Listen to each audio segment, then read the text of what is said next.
Welcome back to my channel where haunted legends come alive. Tonight we begin in Savannah, Georgia, a city soaked in charm, moss, and death. But some houses here don't creak because they're old. They creak because something is trying to come through. If you love chilling tales from real places, don't forget to like, comment, and subscribe. You'll want someone to talk to after this one. It started with an unexpected letter. You are the sole heir of the estate at 316 Fallow Avenue. I didn't recognize the name of the sender, some law firm in Chatham County, but when I read further, it made sense. My uncle, Harold Keating, had passed away, and apparently I was his only surviving family. We hadn't spoken since I was 10, and even that was a short visit. I barely remembered his face. Still, a free house in Savannah? That's no small thing. I drove down in early October. Savannah was heavy with fog that week, and the roads into town felt older than they should have, like I was slipping backward through time. The house was a pale Victorian near East Broad, hidden behind oak trees thick with Spanish moss. The mailbox was rusted shut. The gate let out a moan that felt a little too human. The porch sagged like a frown. I stepped inside and was hit with that old house smell.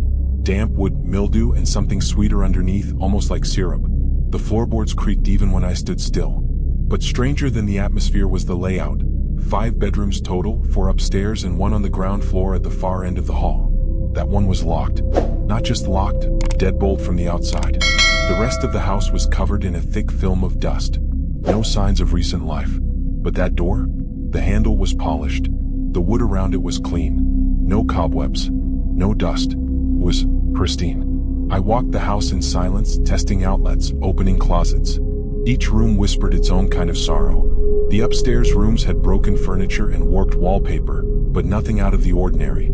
I figured the locked room must have been Harold's bedroom. I slept in the upstairs guest room that night, though slept might be a stretch. Around 2:30 a.m. I heard something downstairs, a dragging sound like a rug being pulled across the floor. I got up, crept to the railing and looked over. Nothing. Just darkness. The next morning I tried to ignore it. I chalked it up to old house noises and stress. I made a list of what needed repairs and stopped at a hardware store in town. The cashier gave me a weird look when I told her the address. She muttered something under her breath. I didn't catch it until I asked her to repeat it. She looked at me dead in the eye and said, "You should burn that room shut." When I asked her what she meant, she shook her head and walked away.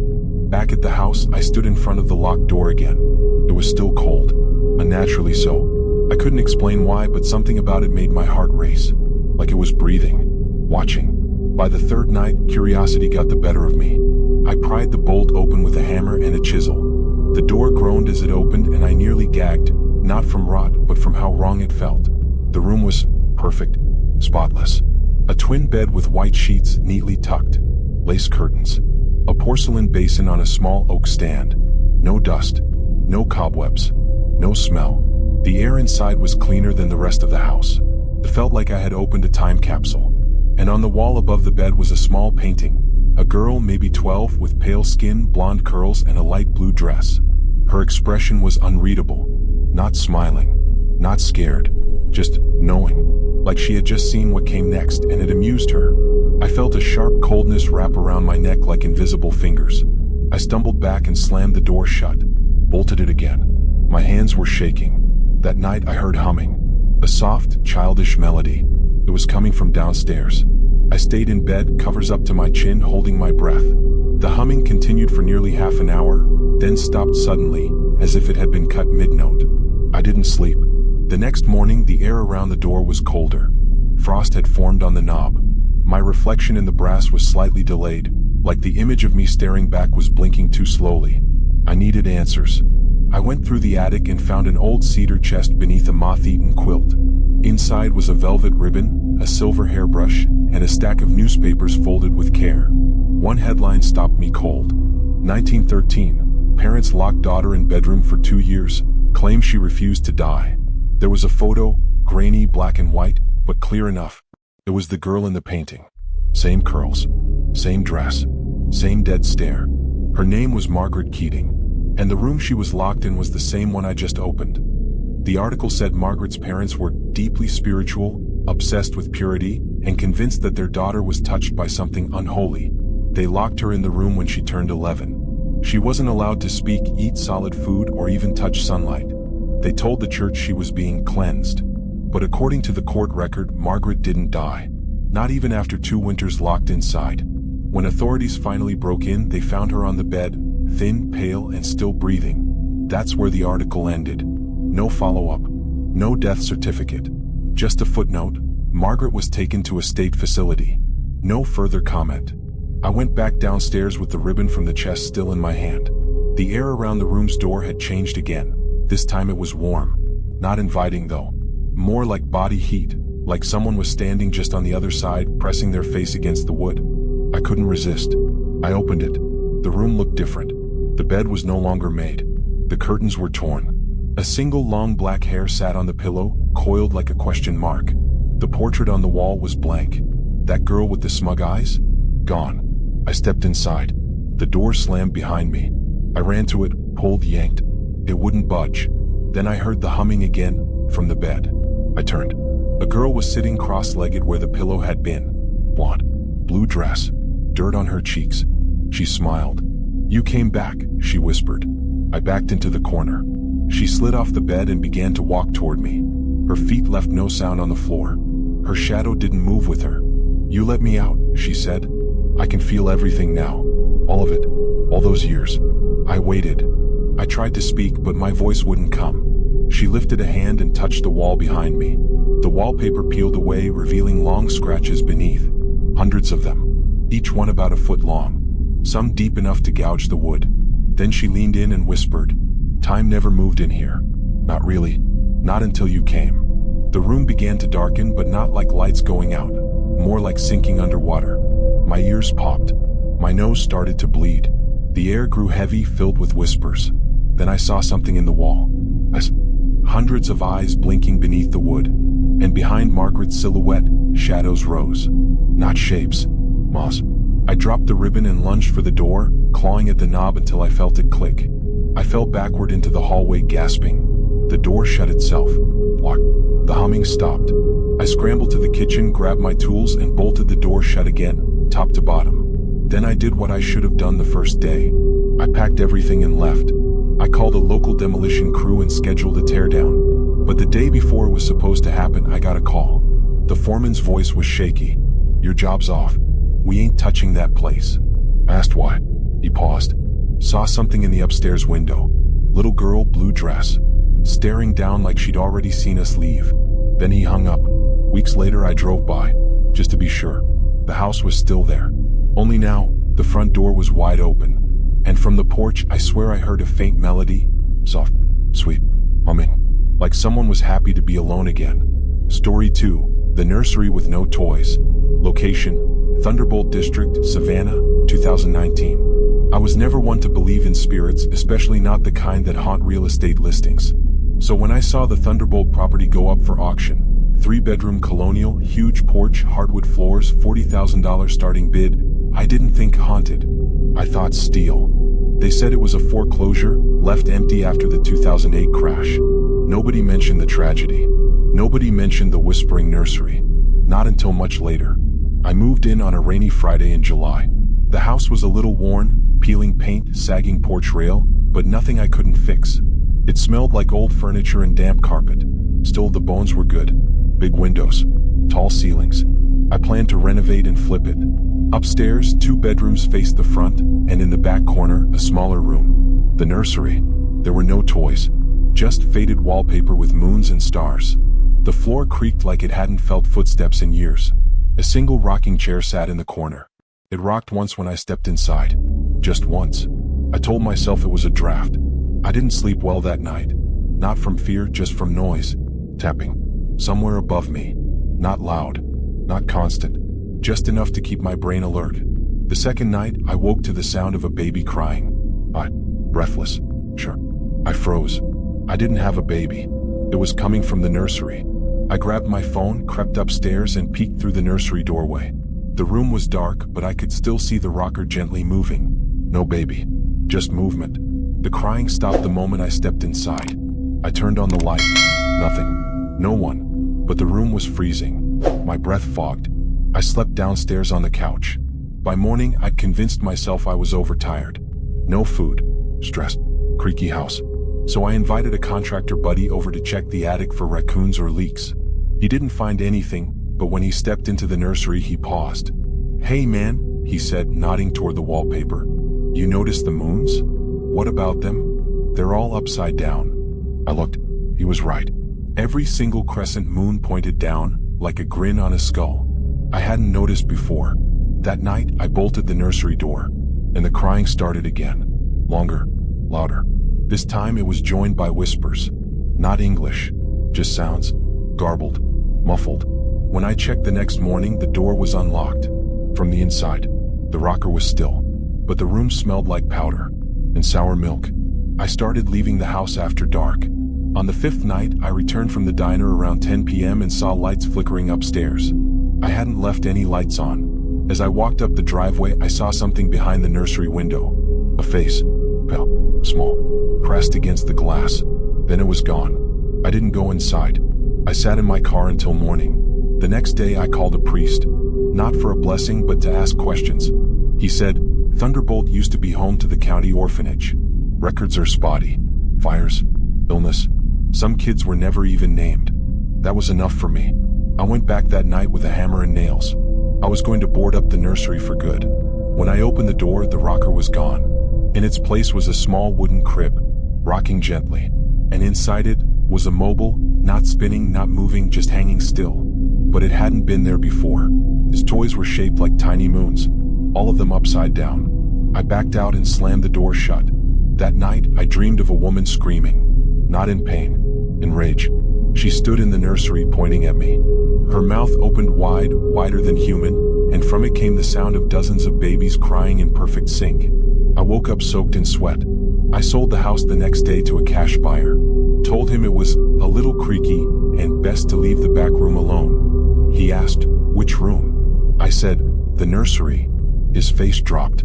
"There's no nursery in the listing." I showed him. We walked upstairs. The back room was empty. Not just the furniture. No wallpaper. No trim. No door.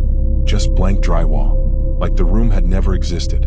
He laughed and said I must have gotten turned around. But I remember every step, every sound, every cry. And some nights when I drive past Fallow Street, that same upstairs window glows faintly blue. And I swear I see the rocker. Still moving. Still waiting. Story 3, The Man on the Roof. Location, Yamacraw Village, Savannah, 2017. We moved into the duplex on West Bay Street in the summer of 2017. Rent was cheap and it came with a backyard, rare for that part of Savannah. My wife, Lane, was 6 months pregnant, so we thought it was fate. A fresh start, a new baby, and finally a home of our own. But by the end of the first week, we started locking our bedroom door at night.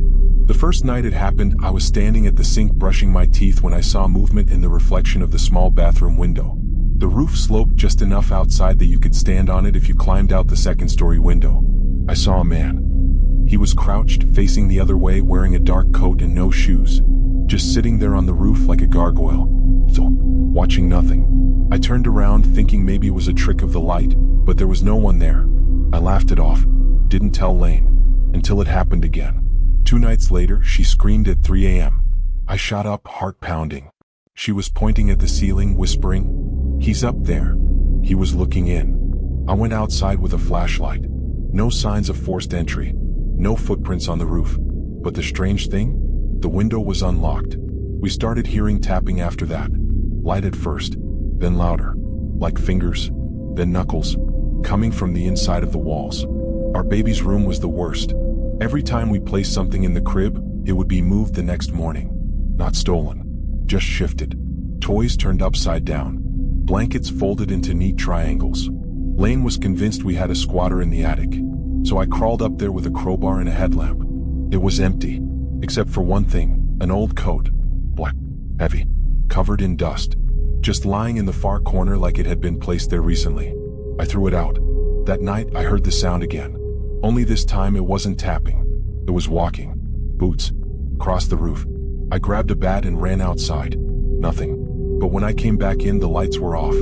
Lane was standing in the hallway crying. "He was at the window again," she said. He smiled at me this time. I knew I had to do something.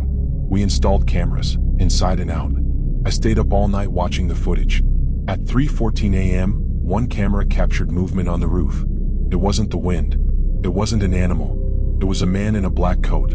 He crawled across the shingles with impossible grace, his limbs bending too far like he had no bones. And when he turned toward the window, he had no face, just a smooth surface of skin where features should be. I unplugged the cameras that night. The next day we visited the city archives. I had to know more. The lot had belonged to an orphanage back in 1901, burned down in 1912. Rumor was that one of the children set the fire, trapped the others inside and climbed onto the roof to watch them burn. They never found his body. Some said he never left. We moved out 3 days later. But last month I passed the house while driving downtown. It was vacant again, for lease. And when I looked up at the second-story roof, there he was, still crouched, still watching, as if time had never moved. Story 4, The Tenant in Room B. Location, Historic District, Savannah, 2014. In 2014, I rented a room in an old brownstone near Lafayette Square. I was 23, broke and fresh out of grad school. The landlord, Mr. Norwood, was a quiet man in his 60s who lived in the basement. He rarely spoke, and when he did, it was clipped and formal. There were 3 other rooms, A, B, and C. I got room C at the top of the stairs. Room A was across the hall. Room B was on the first floor near the front door. Norwood showed me to my room, gave me the key, and said one thing I didn't understand until much later. Whatever happens, don't knock on room B. I thought he was joking. A weird old man trying to be mysterious. But he wasn't joking. The first night was quiet. Creaky floors, a dripping faucet, but nothing terrible. I unpacked, ate gas station sushi, and passed out. Around 2 a.m., I woke up to the sound of whispering. At first I thought it was the neighbors. Then I realized it was coming from inside the house. I crept to my door, cracked it open. It stopped. The next night it happened again. But this time I heard footsteps too. Slow, deliberate pacing on the hardwood below. I leaned over the railing and saw the light from under room B's door. Someone was awake in there, talking, muttering. I couldn't make out the words. Then something moved past the crack under the door. Bare feet, pale skin, dragging. The light snapped off. I slammed my door and locked it. I confronted Mr. Norwood the next morning. Asked who lived in room B. He just shook his head. That room has always been rented, he said. Best not to disturb the tenant. That didn't answer anything.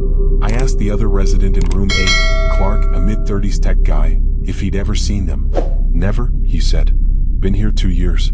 Never seen the door open. Never heard a voice. But the rent's cheap and the water's hot, so we pretended. Until the night Clark vanished. I heard a loud knock around midnight. Then footsteps rushing down the stairs. Then, nothing. The next morning, his door was wide open. The bed was unmade. His laptop was still there. But his shoes? Gone. His phone? Gone. His wallet? Still on the desk. I called Norwood. He said Clark moved out in the night. No further comment. I didn't believe him. That night I watched room B. Sat on the stairs from 10 p.m. to 3 a.m. Nothing. Until I heard a soft knock from inside the room. I stood. It knocked again, 3 slow taps. Then silence. I stepped closer. Pressed my ear to the door. Breathing. Right on the other side. Shallow, dry, raspy. Like something waiting. I turned to leave, and that's when the doorknob twitched. Just barely. But enough. The next morning, room B was sealed. Padlock on the outside. No light. No sound. Norwood didn't explain. But I saw the old lease files in the laundry room once. I wasn't supposed to. They had water damage and mold. But I could still make out the name under room B. Emily Norwood. Died in 1991. Daughter. Room B was her old room. And I think she never left. I moved out 2 weeks later. But sometimes I dream I'm back there, standing in that hallway staring at the door. And I always wake up to the sound of 3 knocks on my bedroom wall. Always. Story 5, The Clockmaker's House. Location, Gordonston, Savannah, 2006. Back in 2006, my cousin Ethan inherited his grandfather's home in Gordonston after the old man passed. Everyone called it the Clockmaker's House, because his grandfather, Milton Drew, had been repairing and building antique clocks in Savannah since the 1940s. Ethan invited me to help clear it out. The place was frozen in time, literally. Mantels, desks, walls, every surface was covered in clocks. Tall ones, tiny ones, cuckoos, and brass-trimmed pendulums. It was overwhelming, and they all ticked just out of sync. No batteries, no cords. Some were clearly broken, but they still ticked. He planned to sell the place after we cleaned it up. By nightfall, we were both exhausted. We opened 2 beers and sat in the parlor. A grandfather clock next to the fireplace chimed midnight, 12 slow, deep bells, and then suddenly, every single clock in the house stopped. In unison. The silence was absolute, like the air was holding its breath. Ethan stared at me. "You saw that, right?" I nodded. We decided to sleep in shifts that night. I took the couch. Ethan went upstairs. At 3:12 a.m. I woke up. Every clock had started again, but this time in reverse. The hands moved backwards, fast, hissing like insects. I stood slowly watching them spin, and then I heard something from the basement. Knocking. Steady. Slow. Measured. Like a hammer tapping wood. I grabbed a flashlight and opened the basement door. Each step downward creaked like a scream. The basement was packed with workbenches and shelves of gears, springs, clock faces. Dust coated everything, except for a single chair. Sitting in the center of the floor. Polished wood. Velvet seat. And someone was sitting in it. Back turned. Hands resting in their lap. I raised my flashlight. "Ethan?" I whispered. The figure didn't move. Then it turned its head, but not the body. Just the head, rotating with a crackling sound like dry branches. The face was wrong. Not a face at all. It was a clock. Where features should be, there were brass gears and a cracked ivory dial. A small cuckoo bird poked out of its mouth and chirped once. I stumbled backward, tripped on the stairs, and ran. Ethan was standing at the top, wide-eyed. "You saw it too," he said. We slept in the car. The next morning, the clocks were gone. All of them. Even the ones we'd boxed. The walls were bare. But the hands on the grandfather clock? They were still spinning, backwards. Ethan sold the house 2 days later to an antique dealer from Atlanta. But get this, 6 months later the house burned to the ground. The fire marshal blamed faulty wiring. They never found the source. But a firefighter was quoted in the local paper saying something strange. There were no clocks inside. But just before the roof collapsed, we heard ticking. I haven't been back since. But sometimes late at night, I swear I hear that cuckoo chirp in my hallway. Once. Just once. Before everything falls silent again.